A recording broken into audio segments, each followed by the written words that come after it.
বন্ধুরা, আশা করি তোমরা সকলে ভালো আছো। তোমার চ্যানেলে তোমাদের সবাইকে স্বাগতম। তো আজ এই মুহূর্তে তোমাদের সামনে যেটা শেয়ার করতে চলেছি সেটা হচ্ছে মাধ্যমিক ভৌত বিজ্ঞান ফার্স্ট ইউনিট টেস্ট বা ফার্স্ট সামেটিভ এভালুয়েশন এর জন্য কি কি পড়তে হবে, কোথা থেকে কোন প্রশ্ন আসবে এবং তার সঙ্গে কি কি আমাদের পরীক্ষাতে থাকবে। দেখো, প্রথম কথা যেটা বলে রাখি যে ভৌত বিজ্ঞানের ভালো রেজাল্ট করার মূল চাবিকাঠিটা কি, সেটা কিন্তু একটাই, এক বাক্যে স্বীকার করে নিতে হবে। সেটা কি? সেটা হচ্ছে পাঠ্য বইকে খুঁটিয়ে পড়তে হবে, বিষয়গুলোকে বুঝে পড়তে হবে। কিছু কিছু সূত্র বা শর্ত বা কিছু কিছু ক্যালকুলেশন আছে, যে ক্যালকুলেশন পার্টগুলোর উপর বিশেষ গুরুত্ব দিতে হবে। এই 3-4টে বিষয় কিন্তু মাথায় রাখতে হবে এবং আমি বলবো যে প্রথম থেকে এই কাজটা ভালো করে যারা করবে তারা সারাটা বছর ভালো করবে এবং ফাইনালেও রেজাল্টটা ভালো করবে। ফার্স্ট ইউনিট টেস্ট পরীক্ষা বা ফার্স্ট সামেটিভ ইভ্যালুয়েশন টেস্ট পরীক্ষা বলে আমি হাল ছেড়ে দিলাম, ভালোভাবে প্র্যাকটিস করলাম না, আমি ফাইনালে গিয়ে একটা বিরাট রেজাল্ট করব, এইটা কিন্তু ভাবাটা একদমই উচিত নয়। কারণ ভৌত বিজ্ঞানের প্রশ্ন শর্ট টাইপের কোশ্চেন, তোমরা জানো শর্ট টাইপের কোশ্চেনই কিন্তু আসে ঘুরে ফিরে। কারণ 1 মার্কের প্রশ্ন, 2 মার্কের প্রশ্ন আর 3 মার্কের প্রশ্ন, তো 3 মার্কের তো খুব বেশি প্রশ্ন নেই, কয়েকটা গোনা প্রশ্ন আছে। কিন্তু শর্ট টাইপের প্রশ্নগুলো কিন্তু ভাইটাল, যে প্রশ্নগুলোর জন্য তোমাকে কি করতে হবে, পাঠ্য বইকে খুঁটিয়ে পড়তে হবে। এই কাজটা যারা ভালো করবে তারাই কিন্তু ভালো রেজাল্ট করবে, এটা হলো প্রথম কথা। আর একটা যে বিষয়, সেই বিষয়টা কি? সেই বিষয়টা হচ্ছে 2 মার্কস এবং 3 মার্কসের কোশ্চেন আমাদের যেমনভাবে ফার্স্ট সামেটিভ পরীক্ষাতে আসবে ঠিক একই রকমভাবে সেকেন্ডেও আসবে, টেস্ট পরীক্ষাতেও আসবে, আবার ফাইনাল পরীক্ষাতেও আসবে। তো এই মার্কসের প্রশ্নগুলোর প্রিপারেশানটা বছরের প্রথম থেকে ভালো করে রেডি আমরা করব, যাতে করে আমাদের এই প্রিপারেশানটা ফাইনালেও কাজে লাগে। আর আজ এই মুহূর্তে তোমাদের সামনে আমি সেই প্রশ্নগুলোই শেয়ার করতে চলেছি যেটা শুধুমাত্র এই পরীক্ষাতে নয়, একদম টেস্ট এমনকি ফাইনাল পরীক্ষাতেও কাজে লাগবে। বা এই প্রশ্নগুলো যদি তোমরা রেডি করে রাখতে পারো তাহলে ফার্স্ট সামেটিভ ইভ্যালুয়েশন তো হবেই, তার সঙ্গে টেস্ট এবং ফাইনালকে টার্গেট করেই কিন্তু আমাদের মূল পড়াশুনো। অর্থাৎ যে প্রশ্নগুলো শেয়ার করব সেই প্রশ্নগুলো 2 এবং 3 মার্কসের কোশ্চেন, যে প্রশ্নগুলো ভালো করে রেডি করে রাখো এখন থেকেই। আর একটা কথা, শর্টের জন্য পাঠ্য বই খুঁটিয়ে পড়ো, এর থেকে ভালো কিছু করার নেই। বা আমরা এর আগে যে অধ্যায়ভিত্তিক শর্টগুলো তোমাদের সামনে শেয়ার করেছি সেই পার্টগুলো তোমরা একটু দেখতে পারো, অনেক অনেক বেনিফিট পাবে তোমরা।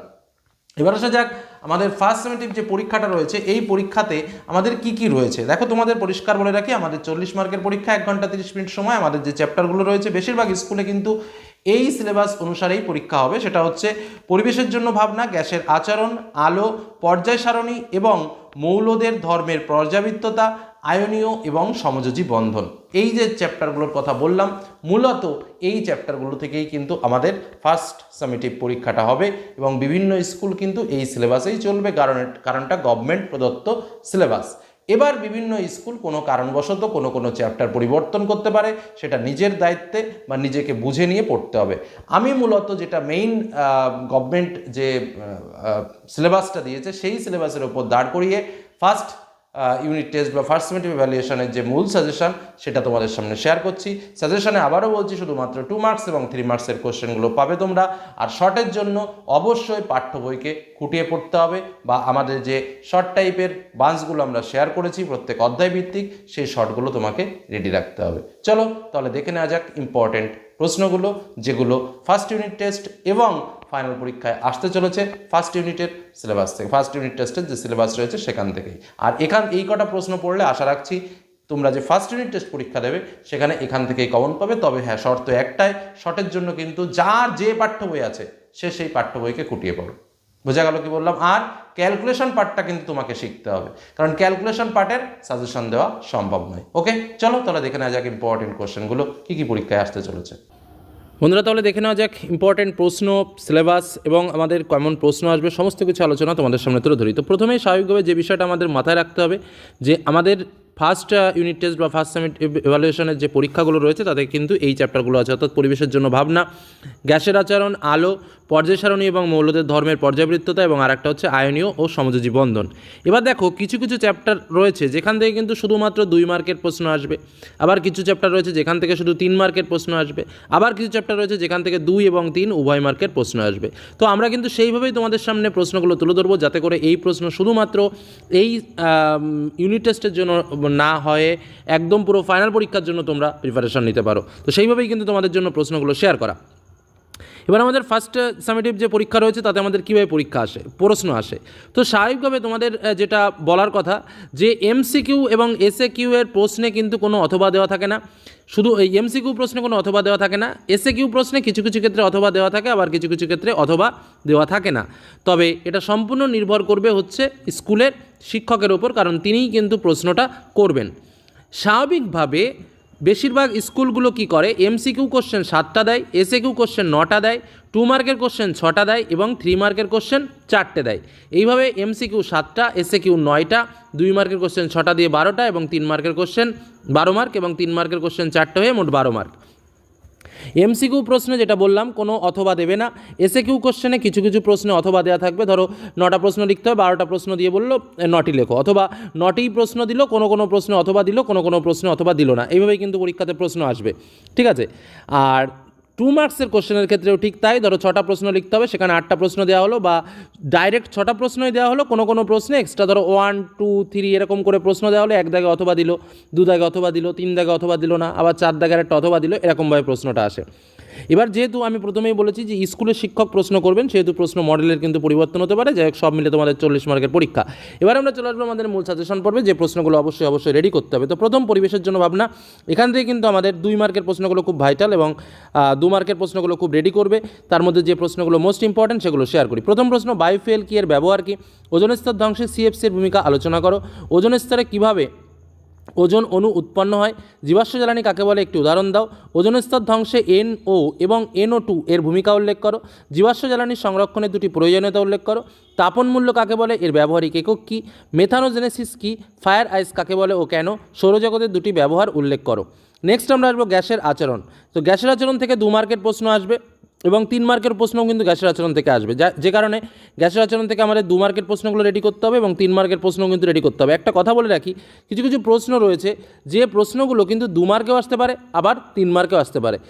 কিন্তু যেহেতু ভৌত বিজ্ঞান, সেহেতু কী বিষয়টা হচ্ছে যে যেমনই প্রশ্ন আসুক না কেন তোমার সায়েন্টিফিক উত্তর তোমাকে দিতে হবে। সেই জন্য যে প্রশ্নের মান 2 বলেছি বলে এই প্রশ্নগুলো শুধু যে 2তেই আসবে এরকম কোনো কিন্তু নিয়ম নয়, প্রশ্নগুলো 3ও আসতে পারে। যেমন ধরো প্রথম যে প্রশ্নটা রয়েছে, চার্লসের সূত্র থেকে পরম উষ্ণতার সংজ্ঞা দাও। এই পরম উষ্ণতার সংজ্ঞা এবং তার ব্যাখ্যা লেখো, এরকমভাবে প্রশ্নটা দিয়ে 3 মার্কে দিয়ে দিল। অর্থাৎ বিষয়গুলো খুব ভালো করে জেনে রাখতে হবে। প্রথম প্রশ্ন 2 মার্কের জন্য, চার্লসের সূত্র থেকে পরম উষ্ণতার সংজ্ঞা দাও। উষ্ণতা স্থির রেখে নির্দিষ্ট ভরের কোনো গ্যাসের চাপ 4 গুণ করলে সেটির আয়তন কত হবে? চার্লসের সূত্রটি বিবৃতি করো। বাস্তব গ্যাসগুলির আদর্শ আচরণ থেকে বিচ্যুতির 2টি কারণ কী? বেলুনে ফু দিলে বেলুনের আয়তন বাড়ে এবং চাপও বাড়ে, এখানে বয়েলের সূত্র প্রযোজ্য হয় না কেন? গ্যাসের অণুগুলির বেগের ও চাপের ওপর উষ্ণতার প্রভাব উল্লেখ করো। কোন অবস্থায় বাস্তব গ্যাস আদর্শ গ্যাসের মতো আচরণ করে? অ্যাভোগাড্রোর প্রকল্পটি বিবৃতি করো। গেলুকাসের গ্যাস আয়তন সূত্রটি বিবৃতি করো। গেলুকাসের চাপের সূত্রটি লেখো। নেক্সট 3 মার্কের প্রশ্ন এখান থেকে, শুষ্ক বায়ু অপেক্ষা আর্দ্র বায়ু লঘু হয় কেন ব্যাখ্যা করো। বয়েল ও চার্লসের সমন্বয় সূত্রটি প্রতিষ্ঠা করো। আদর্শ গ্যাস সমীকরণটি লেখো। ওই সমীকরণটি থেকে মোলার ভর গণনা করা হয় কীভাবে? চার্লসের সূত্রটি বিবৃতি করো এবং VT লেখচিত্র অঙ্কন করো। আদর্শ গ্যাস কাদের বলে? বাস্তব গ্যাসগুলির আদর্শ আচরণ থেকে বিচ্যুত হওয়ার কারণ কি? এবার দেখো, তোমাদের একটা কথা আমি প্রথমেই বলেছিলাম যে ক্যালকুলেশন কিন্তু প্র্যাকটিস করতে হবে, কারণ এই যে আমাদের চ্যাপ্টার অর্থাৎ গ্যাসের আচরণ চ্যাপ্টার, এই চ্যাপ্টার থেকে কিন্তু আমাদের ক্যালকুলেশন আছে। যে কারণে আমি এখানে বলেও দিয়েছি যে ম্যাথ টাইপ কোশ্চেন, এই ম্যাথ টাইপ কোশ্চেন কিন্তু 2 মার্কসেও আসতে পারে, আবার 3 মার্কসেও কিন্তু আসতে পারে, যার জন্য ম্যাথ টাইপের প্রশ্নগুলো কিন্তু প্র্যাকটিস করতে হবে। তার মধ্যে যেমন আমি এখানে কিছু কিছু এক্সাম্পল তুলে ধরেছি, যেমন 23 ডিগ্রি সেন্টিগ্রেড তাপমাত্রায় 752 মিলিমিটার চাপে 0.324 গ্রাম কোনো গ্যাসের আয়তন, 280 সিসি গ্যাসটির আণবিক ভর কত? প্রমাণ উষ্ণতা ও চাপে 4 গ্রাম, SO2 এর আয়তন কত? ওই আয়তনে কত সংখ্যক অণু বর্তমান? 0 ডিগ্রি সেন্টিগ্রেড থেকে কোনো গ্যাসকে উত্তপ্ত করলে তার চাপ ও আয়তন উভয় দ্বিগুণ হয়, গ্যাসের চূড়ান্ত উষ্ণতা কত হবে? 16 ডিগ্রি সেন্টিগ্রেড উষ্ণতায় এবং 740 mmHg চাপে একটি গ্যাসের আয়তন 380 সিসি, 0 ডিগ্রি সেন্টিগ্রেড উষ্ণতায় 760 mmHg চাপে তার আয়তন কত হবে? এই যে আয়তন নির্ণয়ের অঙ্ক বলো চূড়ান্ত উষ্ণতা নির্ণয়ের অঙ্ক বলো, তারপরে এই যে প্রথমে যেটা বললাম আণবিক ভর নির্ণয়ের অঙ্ক, এই অঙ্কগুলো কিন্তু ভেরি ভেরি ইম্পর্ট্যান্ট। পরম শূন্য উষ্ণতার মান নির্ণয়ের অঙ্ক ভেরি ভেরি ইম্পর্ট্যান্ট। এই অঙ্কগুলো কিন্তু ভালো করে প্র্যাকটিস করবে, কারণ এখান থেকে অঙ্ক কিন্তু তোমরা পাবেই, সেটা তুমি ফার্স্ট ইউনিট টেস্ট বলো আর ফাইনাল পরীক্ষাতে বলো। নেক্সট আমরা যে পার্টটাতে যাবো আমাদের রয়েছে সেটা হচ্ছে আলো থেকে 2 মার্কসের জন্য যে প্রশ্নগুলো মোস্ট ইম্পর্ট্যান্ট সেগুলো কী কী? চিত্রসহ গোলীয় দর্পণের মুখ্য ফোকাসের সংজ্ঞা দাও। আলোকরশ্মি ঘনমাধ্যম থেকে লঘু মাধ্যমে প্রতিসৃত হলে চিত্রসহ তার চ্যুতিকোণের রাশিমালা নির্ণয় করো। প্রতিবিম্ব রৈখিক বিবর্ধন কাকে বলে? অবতল দর্পণের একটি ব্যবহার লেখো। অবতল দর্পণের সাহায্যে কোনো বস্তু অপেক্ষা বড় এবং অসদ্বিম্ব গঠনের চিত্র অঙ্কন করো। অবতল দর্পণে বস্তু অপেক্ষা বড় সদ্বিম্ব গঠনের চিত্র অঙ্কন করো। আলোর বিচ্ছুরণ কাকে বলে? শূন্য মাধ্যমে আলোর বিচ্ছুরণ হয় না কেন? দন্ত চিকিৎসকগণ অবতল দর্পণ ব্যবহার করেন কেন? গাড়ির হেডলাইটে কী ধরনের দর্পণ ব্যবহার করা হয় এবং কেন? উত্তল লেন্সকে অভিসারী লেন্স বলা হয় কেন? এবার আমরা আলো থেকে কিছু 3 মার্কের প্রশ্ন দেখে নিই, যেগুলো খুব ইম্পর্ট্যান্ট। উত্তল বা অবতল দর্পণের ক্ষেত্রে ফোকাস দূরত্ব ও বক্রতা ব্যাসার্ধের মধ্যে সম্পর্কটি কী? হ্রস্ব দৃষ্টি ত্রুটি, এর কারণ কি, কীভাবে এই ত্রুটির প্রতিকার করা যায়? কাচের স্ল্যাবের মধ্য দিয়ে আলোর প্রতিসরণের ক্ষেত্রে দেখাও যে আপতিক ও নির্গত আলোকরশ্মি পরস্পর সমান্তরাল। আলোর বিচ্ছুরণ কাকে বলে? বিচ্ছুরণের কারণ কি? চোখের দীর্ঘদৃষ্টির ত্রুটি কাকে বলে? এর কারণ ও প্রতিকার উল্লেখ করো। নেক্সট আমরা আসবো পর্যায় সারণী মৌলদের ধর্মের পর্যাবৃত্ততা। এখান থেকে কিন্তু 3 মার্কের প্রশ্ন আসে। তো 3 মার্কের জন্য কী কী প্রশ্ন ইম্পর্টেন্ট রয়েছে? প্রথম প্রশ্ন, মৌলের তড়িৎ ঋণাত্মকতা কাকে বলে? পর্যায় ও শ্রেণী বরাবর এর কিরূপ পরিবর্তন লক্ষ্য করা যায়? মৌলের পারমাণবিক ব্যাসার্ধ বলতে কী বোঝো? মৌলের পারমাণবিক ব্যাসার্ধ সরাসরি পরিমাপ করা যায় না কেন? আধুনিক পর্যায় সূত্রটি লেখো। পর্যায় সারণীতে হ্যালোজেন মৌলসমূহের গ্রুপে হাইড্রোজেন অন্তর্ভুক্তির সপক্ষে দুটি যুক্তি দাও। মৌলের আয়নন শক্তি বলতে কী বোঝো? Li, Na ও K আয়নন শক্তির মানের ঊর্ধ্বক্রম অনুসারে সাজাও। ডোবেরিয়ানের ত্রয়ী সূত্রটি লেখো। এই সূত্রের একটি উদাহরণ দাও। নিষ্ক্রিয় মৌলগুলি কোন শ্রেণীতে অবস্থিত? এদের নিষ্ক্রিয় মৌল বলা হয় কেন? মেন্ডেলিভের পর্যায় সূত্রের দুটি ত্রুটি লেখো। চ্যালকোজেন কোন শ্রেণীর মৌল? নেক্সট আমরা আসবো আয়নীয় ও সমযোজী বন্ধন। এখান থেকে কিন্তু আমাদের 2 মার্কের প্রশ্ন আসতে পারে, এবং সেটাই কিন্তু আমাদের শুধুমাত্র ফার্স্ট ইউনিট টেস্ট নয়, ফাইনালেও কিন্তু 2 মার্কের প্রশ্ন আসবে। 3 মার্কের প্রশ্ন আয়নীয় সমযোজী বন্ধন থেকে আসে না। তো স্বাভাবিকভাবে যে প্রশ্নগুলো ইম্পর্টেন্ট রয়েছে দেখো কি, আয়নীয় যৌগগুলির গলনাঙ্ক উচ্চ হয় কেন? MgCl2 এবং CO2 এর ইলেকট্রন ডট গঠন দেখাও। AOB মৌলের পরমাণু ক্রমাঙ্ক 19 ও 17। মৌল দুটির যোজ্যতা কত হবে? মৌল দুটি দ্বারা গঠিত যৌগের সংকেত লেখো। এখানে কিন্তু এটা হচ্ছে একটা এক্সাম্পল, মানে এই টাইপসের প্রশ্ন তোমরা পাবে, ঠিক আছে। পরবর্তী প্রশ্ন চলে আসি। সমযোজী ও আয়নীয় যৌগের মধ্যে 3টি পার্থক্য লেখো। NH3 অণুর ইলেকট্রন ডট গঠন দেখাও। ইথিলিন অণুর ইলেকট্রন ডট গঠন দেখাও। হাইড্রোজেন ক্লোরাইড একটি সমযোজী যৌগ, তা সত্ত্বেও এর জলীয় দ্রবণ তড়িৎ পরিবহন করে কেন? আয়নীয় যৌগগুলি কঠিন অবস্থায় তড়িৎ পরিবহন করে না, কিন্তু গলিত বা জলে দ্রবীত অবস্থায় তড়িৎ পরিবহন করে কেন? NaCl এবং CC14 এর ভৌত ধর্মের 3টি পার্থক্য লেখো। NaCl এর আণবিক ওজন 58.5, উক্তিটির সঠিক কিনা তা ব্যাখ্যা করো। তো এই হলো আমাদের ফার্স্ট যে সামেটিভ পরীক্ষা আছে, তার জন্য যে কটা আমাদের অংশ রয়েছে বা যে জায়গা আমাদের পরীক্ষাতে রয়েছে, এই পরিবেশের জন্য ভাবনা, গ্যাসের আচরণ, আলো, পর্যায় সারণী এবং মৌলদের ধর্মের পর্যাবৃত্ততা, আর একটা হচ্ছে আয়নীয় সমযোজী বন্ধন। এর প্রত্যেকটা অংশ থেকে কিন্তু আমি তোমাদের জন্য ইম্পর্টেন্ট প্রশ্ন শেয়ার করলাম।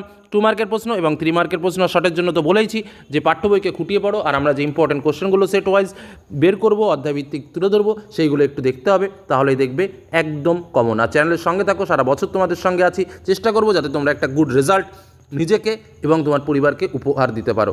এই বলে আজকের আলোচনা শেষ করলাম। অন্যান্য সাজেশনগুলো দেখার জন্য ডেসক্রিপশন বক্সের লিঙ্কে ক্লিক করবে এবং খুব তাড়াতাড়ি সমস্ত সাজেশন, নোটস, ক্লাস কিন্তু তোমরা পেতে থাকবে। ধন্যবাদ।